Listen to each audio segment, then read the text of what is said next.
talking about today's topic, 3 steps to setting yourself up for a stellar second half of 2019. Now, every time it gets to about this point in the year, you know, when I realize I'm halfway through the year, I look back and I'll just be like, well, that didn't go the way I wanted it to.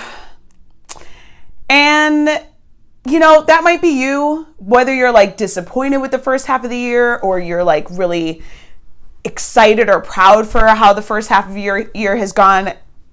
Either way, you can set yourself up, because I gotta say, this year I'm looking back at the first half of this year and I'm like, that didn't go how I planned. Like, not exactly, but like in a good way. You know, there's so many things that have opened up for me this year and things that have happened in the way that I put myself out there in the last year, and just like these incredible opportunities. So, you know, not that like everything's where I want it to be, but I'm pretty pleased. There are a lot of things that move forward more rapidly than I expected. And part of that is the way that I set up going about my work and creating a vision. So I'm going to talk about that so that you guys can kind of get some of this goodness. Now, setting yourself up, like I said, whether you are disappointed or you are excited about how the first half of the year went, it's okay. But I think it's important to just kind of look back and look at the things that you are happy about. Look at the things that you accomplished. Look at the things that, whether they were planned or not, moved you forward in some way. What are the lessons that you have? Now, this isn't part of the 3 steps. I just think that this is a healthy part of taking inventory of where you're at, because a lot of times we can beat ourselves down.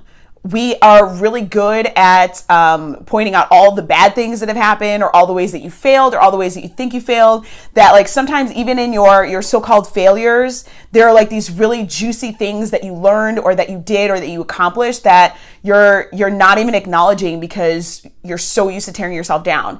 And that is a human thing, because that's kind of how society likes to teach us, but in particular for Black folks, you know, when we are already, oftentimes like our accomplishments are diminished or dismissed or erased, or we're made to feel like we are less or less important, less valued, like our lives don't matter, and even like we're just not enough. Like, especially think about like people who are called Oreos.